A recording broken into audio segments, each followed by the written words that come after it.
اللہ کے بارے میں ہمیشہ اچھا گمان کرتے ہوئے یہ مت سوچیں اللہ مجھے پسند نہیں کرتا، اللہ مجھ سے نعوذ باللہ نفرت کرتا ہے، میرے تو بہت گناہ ہیں، پتہ نہیں اللہ تعالیٰ میری دعا سنے گا بھی کہ نہیں سنے گا۔ یہ سب شیطانی وسوسے۔ اللہ نے جواب دے دیے قرآن میں، سارے جواب دے دیے کہ اللہ تو اس کی بھی دعا سنتا ہے جو بھول چوک میں اللہ کو پکار لیتا ہے، اللہ اس کا بھی رپلائی کرتا ہے۔ اوکے، تو اس لیے ول پاور۔ دوسری بات یہ کہ اللہ سے تعلق کسی بھی طرح اگر آپ نماز پڑھنے میں اسٹرگل کر رہے ہیں تو جتنی پڑھ سکتے ہیں اتنی پڑھیں۔ یہ نہیں سوچنا میں تو 5 نہیں پڑھ رہا لہٰذا 1 بھی نہیں پڑھوں گا، مجھ سے تو 5 نہیں پڑھی جاتی ہیں 1 بھی نہیں پڑھوں گا، نہیں۔ اسٹیپ بائی اسٹیپ جتنا آپ اللہ کے قریب ہوتے جائیں گے اللہ اس سے ڈبل آپ کے قریب ہوتے گئے۔ تو میں نے لاسٹ لیکچر میں بھی حدیث سنائی تھی، تو ان 2 چیزوں کو کبھی ہاتھ سے نہ جانے دیں۔ یہ ہمارا اینٹی ڈوٹ ہے، ایک ول پاور انشاءاللہ، دوسرا اللہ تعالیٰ سے تعلق۔ اللہ سے تعلق سے ایمان بڑھے گا ہمارا، جب ایمان بڑھے گا ہم میں کیپیبلٹی آئے گی مشکل حالات کا مقابلہ کرنے کی، لیکن وہ ایمان بڑھانے کے ذریعے آپ کو پتہ ہونے چاہیے۔ اس میں سب سے بڑا ذریعہ ہے اللہ کی عبادت کرنا، اللہ تعالیٰ سے دعا کرنا اور قرآن مجید پہ غور کرنا، قرآن پڑھنا۔ تو قرآن کی کچھ آیات میں آپ کے سامنے رکھتا ہوں۔ سب سے پہلے سورہ یونس میں اللہ کہتے ہیں یا ایھا الناس قد جاءتکم موعظۃ من ربکم، او مین کائنڈ، اے انسانوں تمہارے رب کی طرف سے موعظہ، واعظ کرنے والی چیز تمہارے تک آئی ہے، نصیحت کرتی ہے یہ کتاب، انسٹرکشن ہے تمہارے رب کی طرف سے۔ وشفاء لما فی الصدور، اور اس میں شفا ہے، اس میں ہیلنگ ہے فار دی ہارٹس، جو ہمارے ہارٹس ہیں، جو قلب ہے اس کے لیے اس میں شفا ہے۔ وہدی ورحمہ، ہدایت ہے، رحمت ہے، للمؤمنین، مؤمنین کے لیے۔ مومنین کون ہوتے ہیں؟ ایمان والے۔ ایمان کیا چیز ہوتا ہے؟ ایمان کے 3 تقاضے ہیں، کوئی بتا سکتا ہے؟ ایمان والا کون ہوتا ہے؟ ایمان کے 3 تقاضے کیا تقاضے ہیں ایمان کے؟ ایک بندے میں 3 تقاضے ہوں گے تو وہ ایمان والا ہوگا۔ میں ایک ہنٹ دے دیتا ہوں، اٹرنس آف دا ٹنگ۔ سب سے پہلے ایمان کی شرط ہے کہ زبان سے اقرار کرنا، آمنت باللہ و رسولہ، آمنت باللہ و ملائکتہ و کتبہ، میں ایمان لاتا ہوں۔ دوسری شرط utterance of the tongue, affirmation in the heart, heart میں کنفرمیشن، یہ نہیں بس ٹنگ سے اٹر ہو رہا ہے، کنفرم بھی ہے۔ جیسے مثال کے طور پہ میں کہوں میں پاکستانی لا مانتا ہوں لیکن میں ریڈ اشارے پہ کھڑا نہیں ہوتا، جب پولیس نہیں ہے ادھر ادھر میں بھاگ جاتا ہوں، کیونکہ افرمیشن نہیں ہے نا، ہارٹ میں نہیں میں نے کنفرم کیا۔ میں کہتا ہوں جب تک پولیس کھڑا ہے میں ریڈ اشارہ فالو کروں گا، جب موقع ملے گا نکل جاؤں گا۔ تو یہی ہوتا ہے، مسلمان وہ نہیں ہوتا جو لوگوں کو دکھانے کے لیے اچھا بن رہا ہے اور جب موقع ملا تو گناہ کر لیا، کیونکہ اللہ پہ ایمان ہی کوئی نہیں کہ اللہ دیکھ رہا ہے، ایمان بہت ویک ہے۔ تو دوسری کنڈیشن ہوتی افرمیشن ان دی ہارٹ، اور تیسری ایکشن آف دا لمز۔ یہ 3 چیزیں ہم عقیدے میں پڑھتے ہیں، ایمان کا جب چیپٹر آتا ہے، عقیدہ پورا ایک سبجیکٹ ہے۔ Number 1 confirmation, utterance of the tongue, number 2 affirmation in the heart, and number 3 action of the limbs. جب آپ کہہ رہے ہو میں ایمان لایا ہوں، کنفرم ہے آپ کو دل میں، تو پھر اب ایکشن کرو۔ ایکشن کیا ہے؟ جب اذان ہوئی تو نماز پڑھنے جاؤ، شو کرو تم مومن ہو۔ یہ تو نہیں نا کہ سستی کر لی، کوئی فیملی گیدرنگ چل رہی ہے تو اتنا ایمان ہی نہیں کہ اٹھ کے میں نماز پڑھ رہا ہوں، فٹ بال میچ چل رہا ہے نماز ہی نہیں پڑھی، بس گھر میں پڑھ لی، اس کا مطلب ایمان کمزور ہے، وہ ورکنگ ہونے والی ہے اس پہ۔ اوکے، تو یہ مومنین کے لیے، ایمان والوں کے لیے اس میں شفا ہے، اس میں ہیلنگ ہے فار دی ہارٹس، اور اس میں جو ہے وہ گائیڈنس ہے اور مرسی ہے۔ مرسی والا اسپیکٹ بڑا زبردست ہے کہ اس میں رحمت ہے۔ اسی لیے میں کہتا ہوں کہ اپنے گھروں میں قرآن چلایا کریں، تلاوت چلایا کریں۔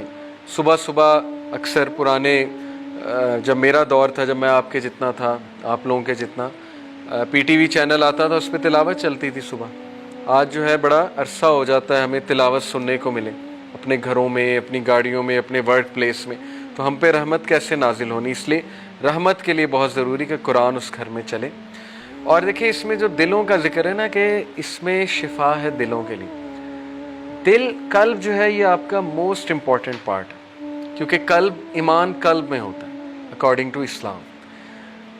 اپنے قلب کو، اپنی انوسینس کو پروٹیکٹ کریں، اپنی آنکھوں کو وہ چیز مت دکھائیں جس سے آپ کی انوسینس ضائع ہو، اپنے آپ کو وہ کنٹینٹ مت سنائیں جس سے آپ کی انوسینس خطرے میں پڑے، چاہے وہ ٹک ٹاک کا کنٹینٹ ہے، چاہے وہ ایسا مذاق ہے جس سے آپ کی انوسینس جا سکتی، کیونکہ انوسینس یقین کریں آپ کسی گاؤں والے بندے کے ساتھ بیٹھیں جسے کچھ نہیں پتا، آپ حیران ہو جاتے ہیں یار کتنا انوسینٹ ہے. ابھی ریسنٹلی میں کسی کے پاس بیٹھا, آپ اس کی باتیں سن کے وہی پرانی ذہنیت کہ ماں باپ کی خدمت اور بڑوں کی خدمت اور ویلیوز کو فالو کرنا بڑا.